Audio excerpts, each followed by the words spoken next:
हिंदुओं का धर्म स्थल हो सकता है, पर पूरे विश्व के लोगों का नहीं।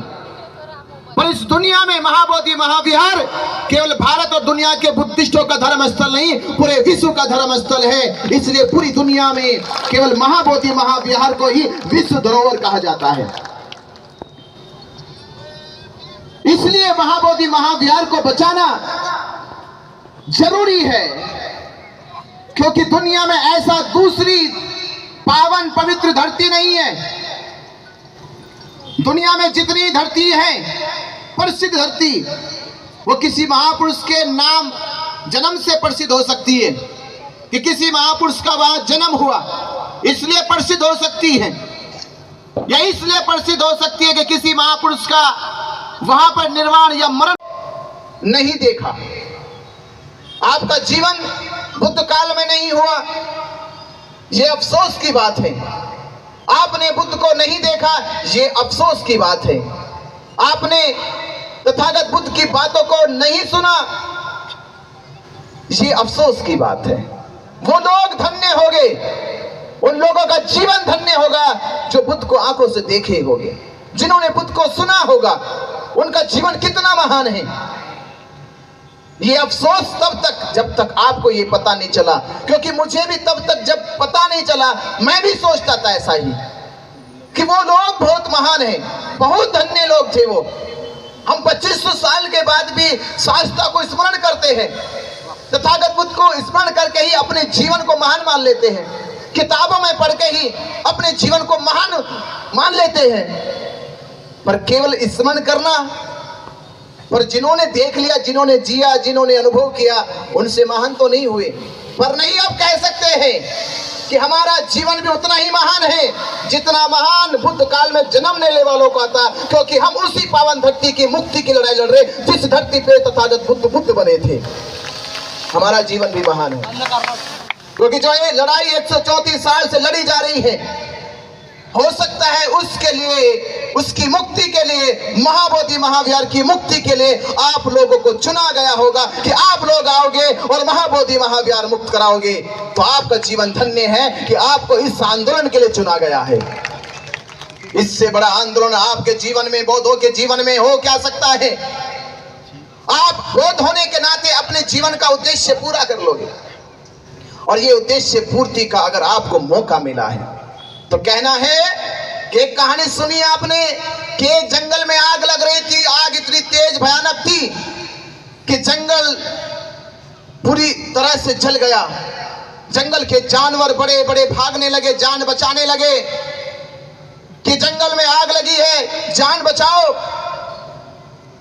और लेके हाथी, शेर, घोड़े, गधे, कुत्ता, बिल्ली सब भागने लगे,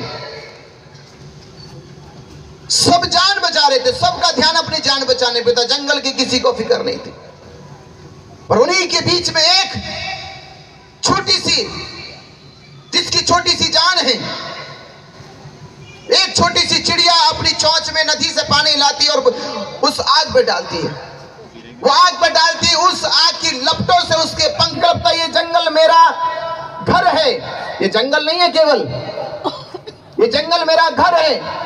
इस जंगल में पली हूं, बड़ी हुई हूं, मेरे माता पिता, मेरे पूर्वज यही रहे, इसी जंगल में मेरी परवरिश हुई है। इसे कैसे छोड़ दूं, इसे कैसे जलता छोड़ दूं मैं। चिड़िया अपने इस काम को कर रही थी। बड़े बड़े जानवर देखने लगे तो एक हाथी कहता है कि चिड़िया, ये तुम्हारी चोंच का एक बूंद पानी इस आग को कभी बुझा नहीं सकता। चलो, नहीं तो इस आग की लपटों में झुलस के मर जाओगी, कहीं दूर चलो। चिड़िया ने पहला उत्तर तो यह दिया, किस दूर जाना चाहते हो, कितनी दूर जाना चाहते हो। मौत से कोई दूर नहीं जा सकता, एक दिन तो मौत आनी है, यहां नहीं तो वहां आनी है। मौत तो आनी है, कहां चले जाओगे।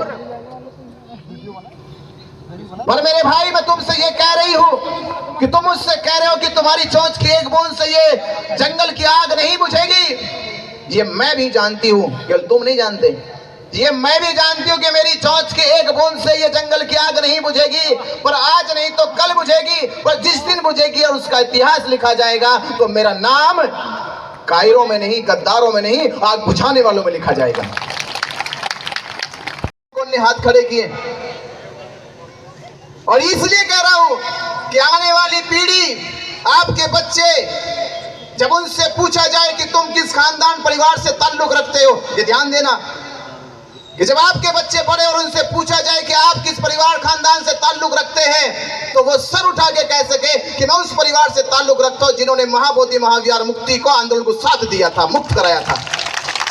तो अपने आने वाली पीढ़ी के गौरव को, गर्व को ऊंचा करने के लिए महाबोधि महाविहार मुक्त कराओ। और एक चीज और कहता चलो, महाबोधि महाविहार मुक्त हो जाएगा तो जो 76 सालों में बीटीएमसी नहीं कर पाई, जो भारत में अभी तक नहीं हो पाया, जो 56 देशों का दान आज तक भारत के बौद्धों को पता नहीं चला, मैं ये कह सकता हूं कि जिस दिन महाबोधि महाविहार मुक्त हो जाएगा, उस दिन बोध गया में दुनिया का सबसे बड़ा भिक्षु का प्रशिक्षण केंद्र बन जाएगा, जो आज तक नहीं बना है। आज तक भी बीटीएमसी ने, वो जो कमेटी है, उसने बौद्ध भिक्षुओं के लिए प्रशिक्षण केंद्र नहीं बनाया। तो विद्वान भिक्षु कहां से आएंगे? संघ कहां से विद्वान होगा? संघ की एकता कहां से निर्माण होगी? संघ की ताकत कहां से निर्माण होगी? तो अगर भारत में भिक्षु का प्रशिक्षण केंद्र हो जाता, आज भारत के पास हजारों लाखों बौद्ध भिक्षु होते और बाबा साहब अम्बेडकर जी का सपना साकार हो जाता, भारत बौद्ध में हो जाता। बीटीएमसी और पंडित पुरोहित नहीं चाहते कि भारत बौद्ध में हो, इसलिए बीटीएमसी ने आज तक भिक्षु प्रशिक्षण केंद्र नहीं बनाया, भिक्षु के लिए भिक्षु निवास नहीं बनाए, भिक्षु के लिए भोजन दान की व्यवस्था नहीं करी, भिक्षु के लिए चिकित्सा सुविधा नहीं करी। और यहां तक भारत में ईसाइयों के कॉलेज है, यूनिवर्सिटियां है, कॉन्वेंट कॉलेज स्कूल है, सिखों के कॉलेज है, यूनिवर्सिटी है, हिंदू के कॉलेज है, यूनिवर्सिटी है, पर भारत में बहुत ये संभव हो सकता है। और वो बाबा साहब अम्बेडकर जी का कथन कि मैंने बौद्ध धर्म इसलिए स्वीकार नहीं किया कि मेरा व्यक्तिगत लाभ है, बल्कि इसलिए स्वीकार किया है कि मेरा समाज जो शोषित, पीड़ित, वंचित रहा, वो समाज जब बौद्ध बन जाएगा और भविष्य में जब उसको ये पता चलेगा कि भारत में ही बौद्ध धर्म नहीं है, पूरे विश्व में बौद्ध धर्म है, तो कम से कम वो अपने आप को कहेगा कि मैं भारत नहीं पूरा विश्व हूँ, मैं भारत नहीं पूरा विश्व हूँ, क्योंकि पूरे विश्व के बौद्ध मेरे साथ है, मेरे भाई हैं। तो ये भाईचारा उसका मनोबल बढ़ाएगा, उसकी ताकत बढ़ाएगा।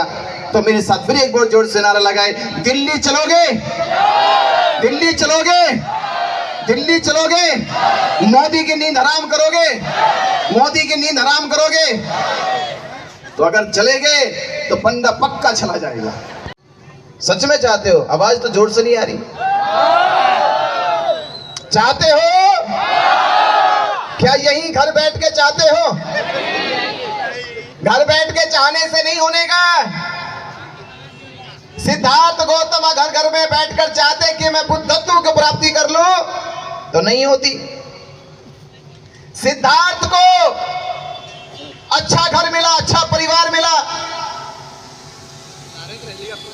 अच्छा राज्य मिला, पूरे राज्य में मान सम्मान, यश, वैभव था, पर जो सामाजिक परिवर्तन, जो धर्म की उत्पत्ति हो सकती थी, जो भारत के अस्तित्व को स्वर्ण युग बना सकती थी, वो राजपाट में रहकर नहीं, बल्कि वनों पर तपस्या करके बोध गया पहुंचकर बुद्ध बन के हो सकती थी। तो वही क्रांति, वही परिवर्तन, सिद्धार्थ गौतम बुद्ध बने और हमारे जीवन को दुखों से मुक्त कर दिया, पीड़ाओं से मुक्त कर दिया, विकारों से मुक्त कर दिया। देखिए, ये आपको वचन देना चाहिए और आपका वचन आपके जीवन में